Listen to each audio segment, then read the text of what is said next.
So we'll start by settling the body, finding a comfortable, stable, upright position serviceable for meditation. So we keep our feet flat and our back straight, torso open, hands in the lap right over left with the palms upturned and the thumbs gently touching. Our eyes are gently closed or slightly open. Try to maintain an awareness of not slouching or leaning.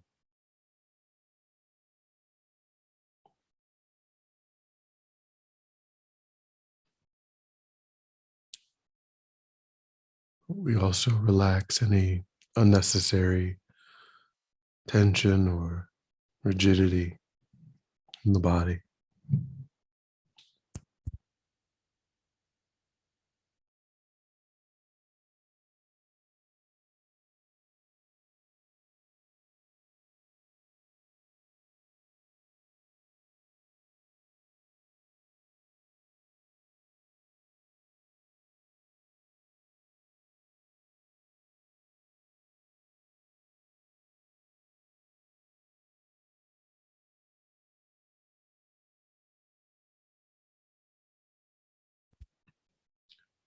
Try to cultivate the view of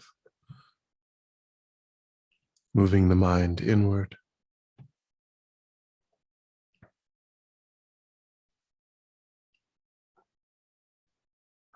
letting go of attending to the environment,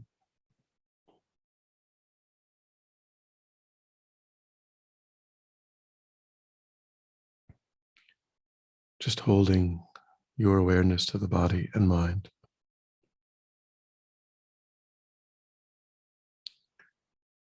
Concentrating your awareness in the present by attending closely to the physical sensation of the air moving into and back out of the tip of the nostrils.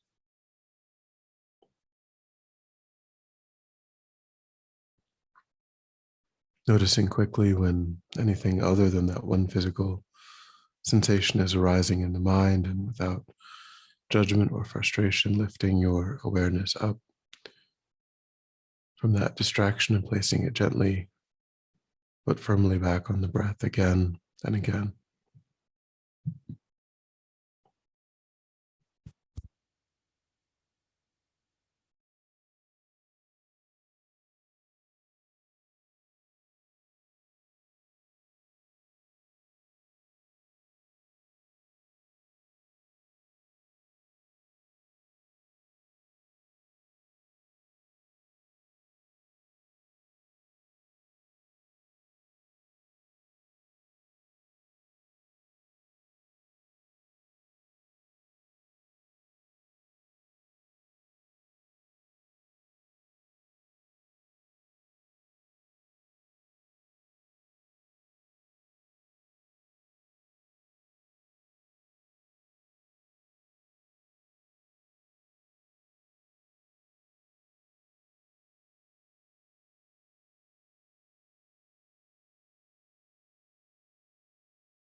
and then generate a broad altruistic motivation,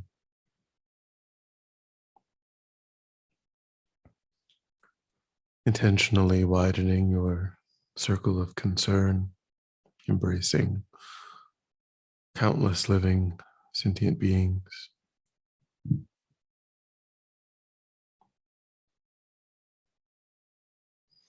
recognizing that just like oneself, they wish to be happy and to be completely free of even the slightest negativity.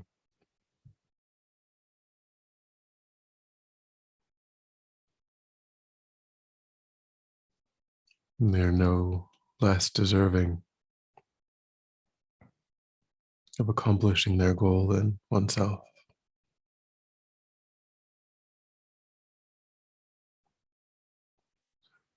Thinking that it's reasonable to work for the benefit of all sentient beings without exception.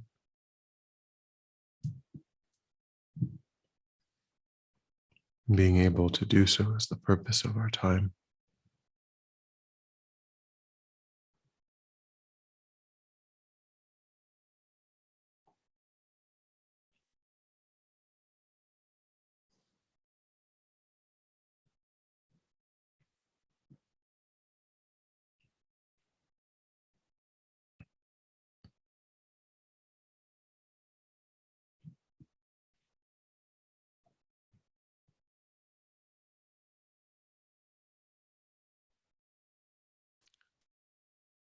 We'll conclude with the final 2 verses of the 8 verses of thought transformation.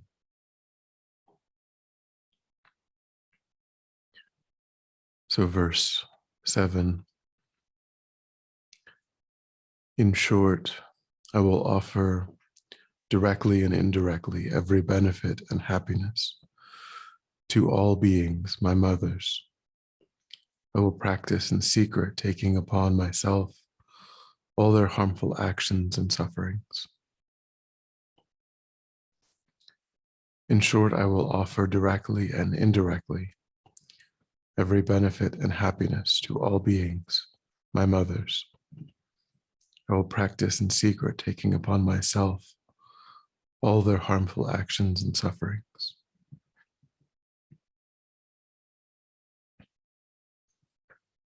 So in this verse, the importance of training in Tonglen is described.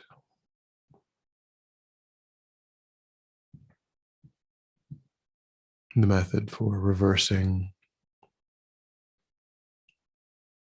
self-cherishing for cherishing others.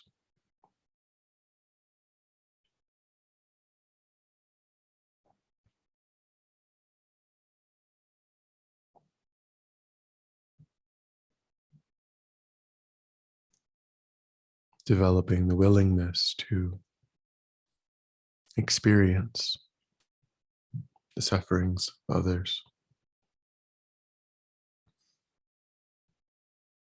to want to relieve that suffering by wishing for it to ripen upon oneself.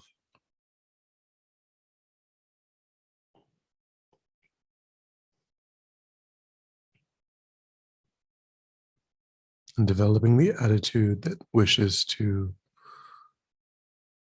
give away all of one's merits, one's virtues.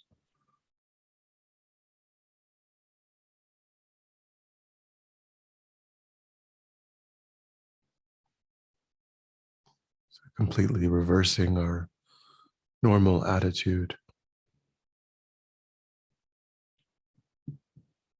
of wanting to get more and more pleasant, beneficial experiences and to push away anything difficult.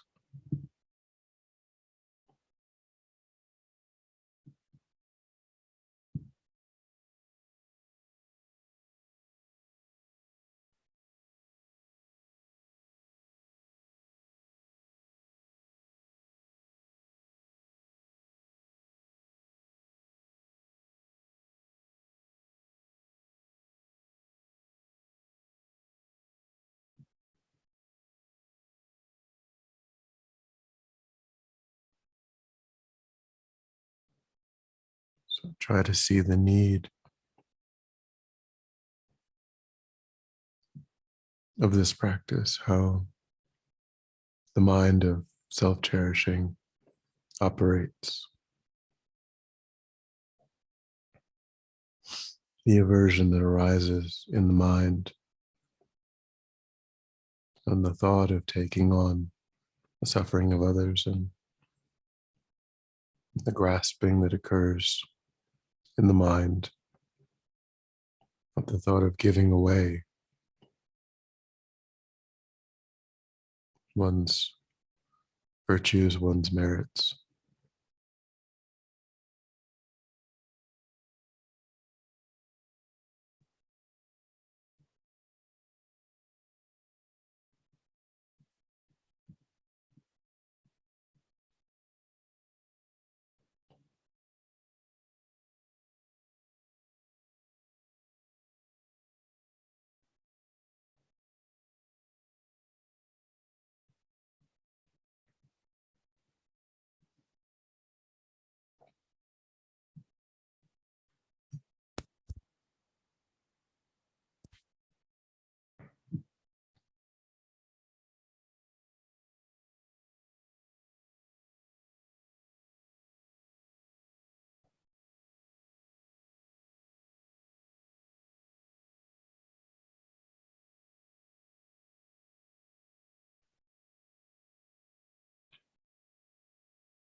Try to think of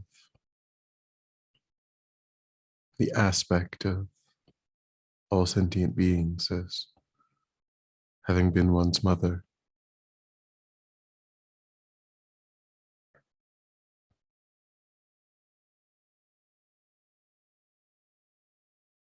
showing us the kindness of protecting us, teaching us, guiding us.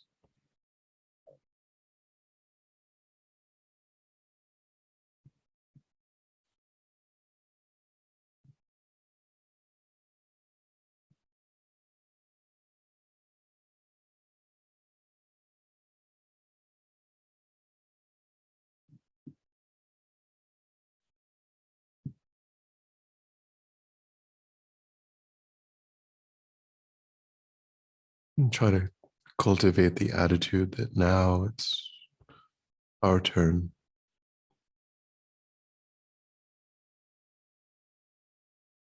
to repay that kindness,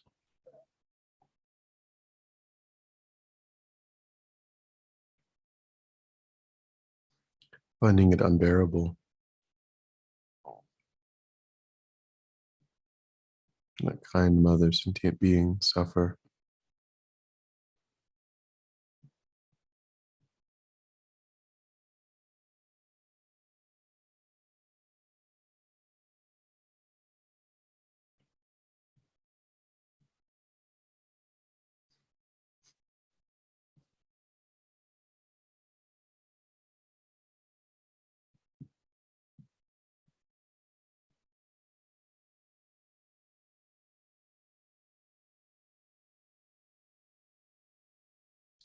If you can give rise to some willingness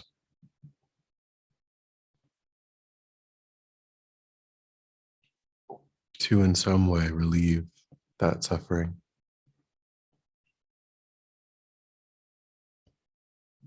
try to hold on to that subjective experience in the mind.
And then try to feel that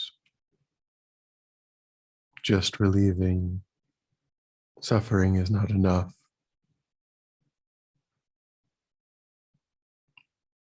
You have to cultivate the attitude of wanting sentient beings to have all types of ordinary and ultimate peace and happiness.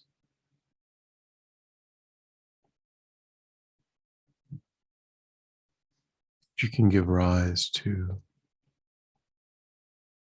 that kind of attitude, even offering one's own happiness.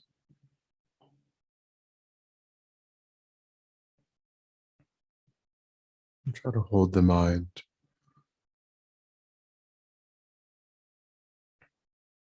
in that experience of offering.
And then the last verse. May all these practices be undefiled by the stains of the 8 worldly concerns, and by perceiving all phenomena as illusory, may I be released from the bondage of attachment. May all these practices be undefiled by the stains of the 8 worldly concerns, and by perceiving all phenomena as illusory, may I be released from the bondage of attachment.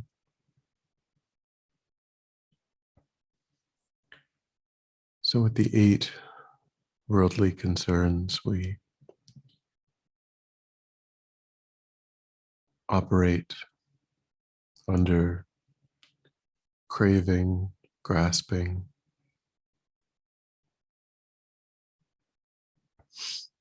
always wanting to improve our wealth, our status, our reputation, our comfort, and always being afraid of any reduction, real or imagined, in wealth, status, comfort, reputation.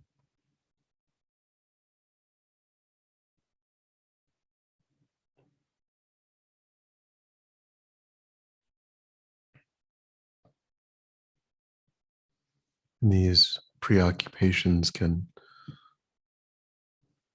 even affect our spiritual practice.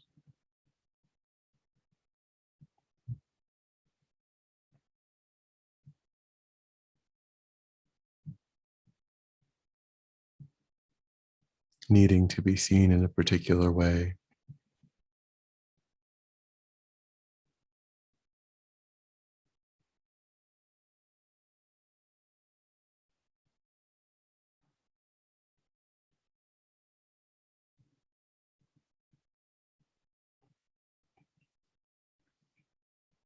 wanting to be recognized,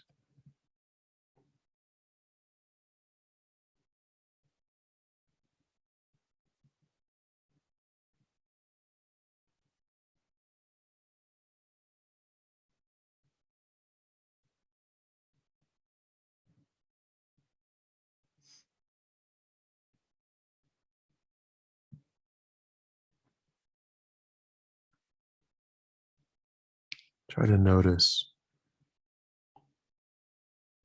these preoccupations in your own experience and recognize the fleeting nature of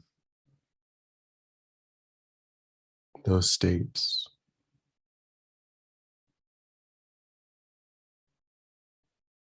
how little value they really have.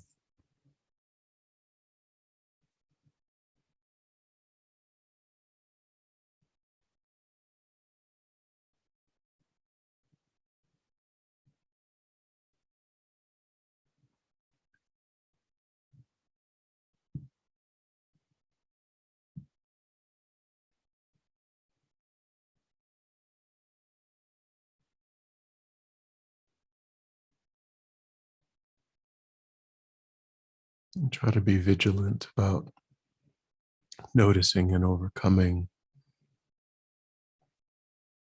the arising of those preoccupations.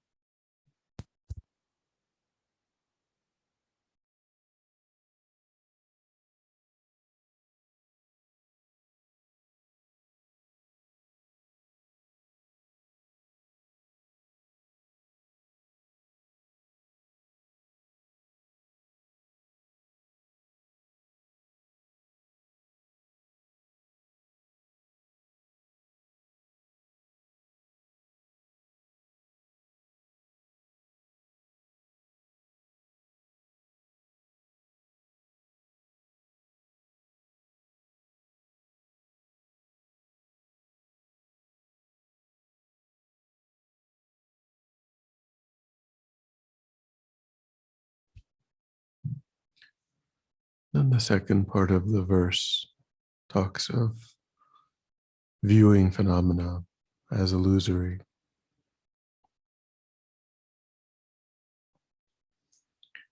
not getting caught up in appearances.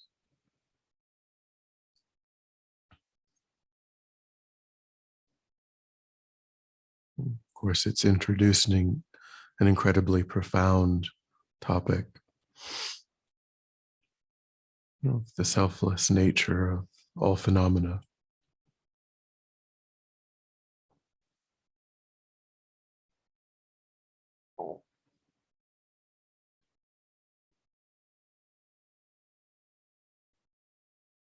The mistaken view of projecting an unchangeable solidity to what we experience, thinking that There's a true findable essence residing in external objects, even residing in oneself.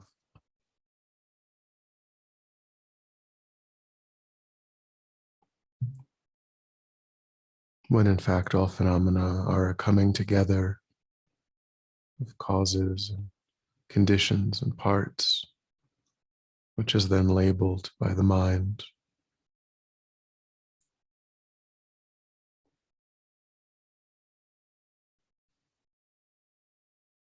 So phenomena are much more dynamic,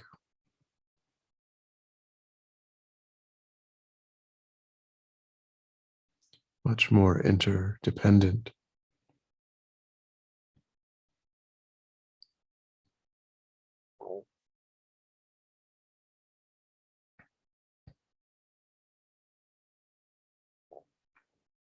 So bring to mind whatever you've read or understood on the topic.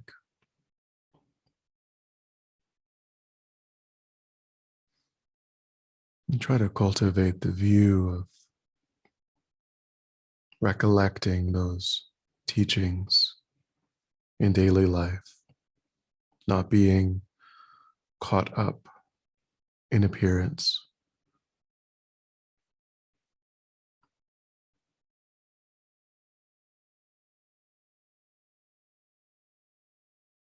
not getting hooked by that false view of objects being set up from their own side,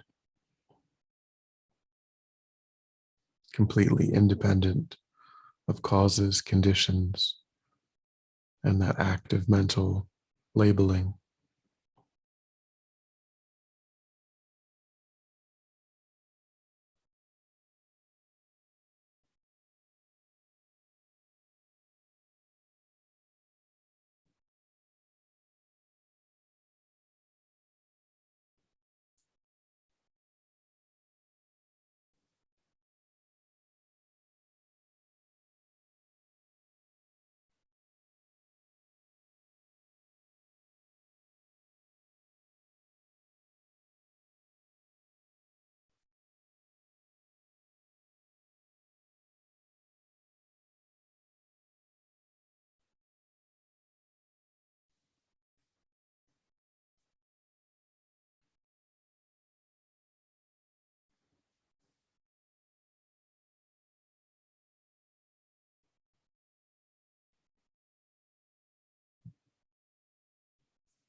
And then when you're ready, we'll come back together.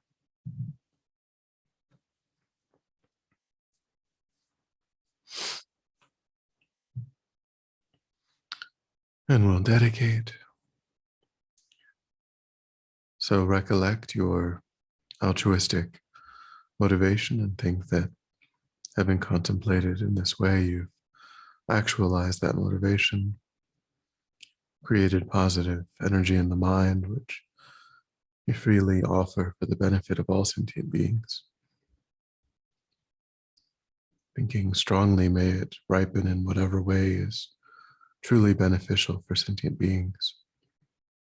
May it serve as a cause and condition to eliminate war and conflict, famine, poverty, disease, natural disasters, harmful inner and outer conditions of any kind.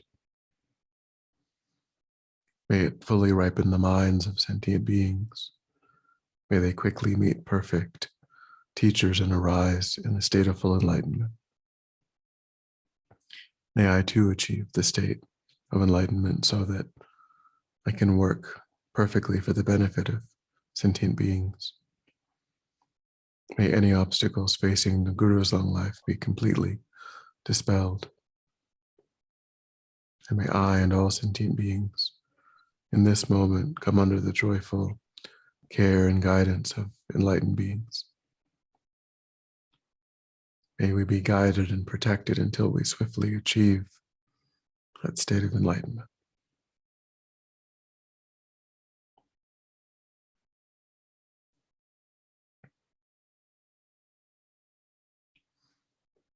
Thank you. Thank you.